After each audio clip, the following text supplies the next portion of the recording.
Oui, voici ce qui se passe dans nos nations. Bienvenue dans un pays où le droit de possession démoniaque est légalement autorisé, est légalement pratiqué, est légalement permise. Mais le droit de délivrance des démons est strictement interdit.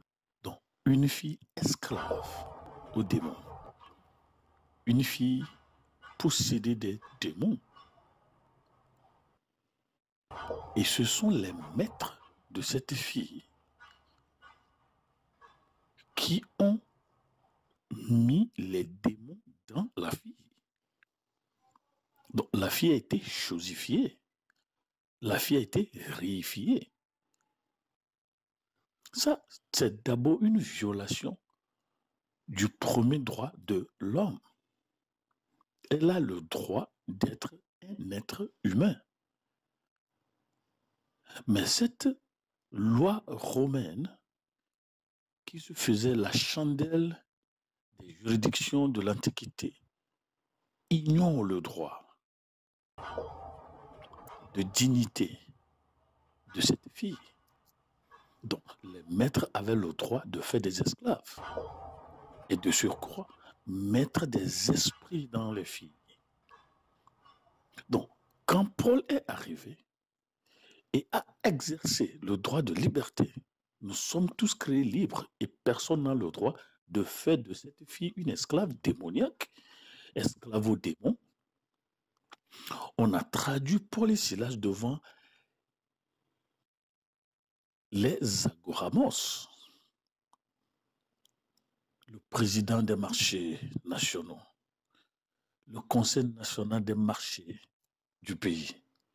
Vous n'avez pas le droit de délivrer un être humain de la manigance, de la manipulation, de la télécommande démoniaque. Et après tout, vous n'êtes pas des citoyens, vous êtes des étrangers. Mais voilà ce qui se passe dans nos nations, où on est content de voir certaines personnes posséder, on les utilise à des gains personnels. Pourquoi ici? Ici, la défense c'est quoi? La défense c'est quoi? Ces hommes troublent notre ville. Ce sont des juifs qui annoncent des coutumes qu'il ne nous est permis ni de recevoir ni de suivre, à nous qui sommes romains.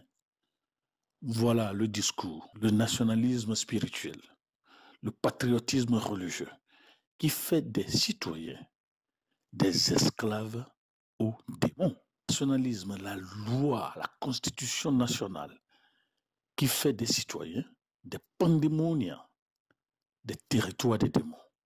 C'est la même chose qu'on a vu à Genèse. Un citoyen accablé des démons. On a même changé de route. Personne ne passait plus par là-bas. Mais quand Jésus est venu délivrer cette personne, il dit, quitte notre territoire. Tu es un sorcier. Tu es un méchant. La défense ici, c'est l'économie. La défense ici, c'est l'économie. On ne se gêne pas de voir un citoyen meurtri, tué, torturé, peinturé, teinturé par des démons. Ce qui intéresse, c'est le pécunier. Ce qui intéresse, c'est ce qu'on y gagne. Ouais, c'est ce que la Bible dit. Cela procurait un grand profit à ses maîtres. Combien de maîtres avait-elle? Je ne savais pas. Mais est-ce que ce n'est pas ça l'objectif principal, oui, de ces choses? Adoration ceci, adoration cela, apporter bouc, apporter mouton, collecter de l'argent, donnez-nous ceci. Et l'Église aussi est devenue victime de cela, plein d'églises démoniaques, où les membres sont devenus des esclaves financiers, les membres sont devenus des chèques à provision. On ramasse la poche des citoyens, on ramasse la poche des membres. On dit donnez, donnez, Dieu va. Regardez-moi ça. On défend l'argent, on défend l'économie. En fait, c'est l'idée du capitalisme. qui se cache derrière ce soi-disant spirituel, je ne veux pas mentionner charismatico, bonbon logique, un pays dans lequel il y a le droit de possession démoniaque, mais il n'y a pas le droit de la délivrance des démons. Est-ce que c'est seulement dans cette colonie romaine? Philippe, il dit, ces hommes troublent notre ville. Ah ben ça c'est un bon discours politique. Ce sont des juifs, des étrangers, qui annoncent les coutumes de leur pays. Ici, c'est chez nous. Les choses doivent être le chénousisme. Mais après tout, on est, comment on dit ça? Nous sommes autonomes. Nous avons l'intégrité nationale. Nous avons l'intégrité territoriale. Et nous faisons les choses comme... oui, c'est ça nos coutumes, mais on ne peut pas faire les coutumes d'ailleurs. Des coutumes qui ne nous est permis ni de recevoir, ni de suivre. C'est-à-dire, on y oppose une fin de non-recevoir. Pourquoi? Nous sommes des Romains.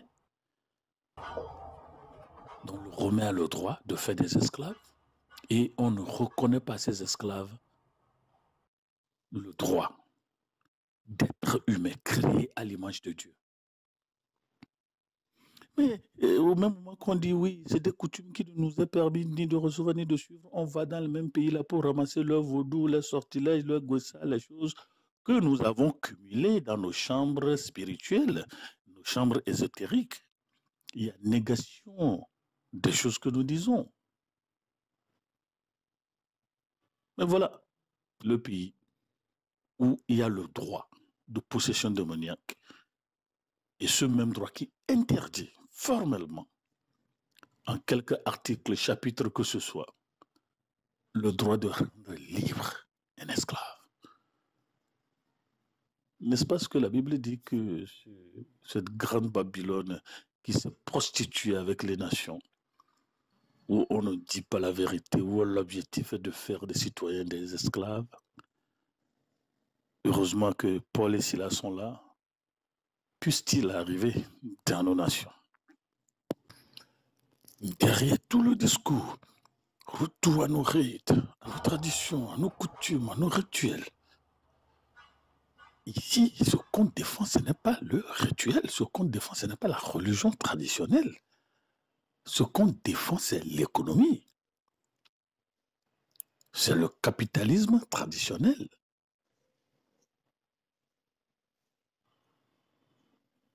Comment on peut, au nom de quel droit, faire d'un être humain esclave, encore au démon? Ça, c'est la classe inférieure de l'esclavagisation. Vous êtes esclave à un animal et non à un être humain. Ça, c'est la violation de la loi. Une loi qui ne fait pas la loi.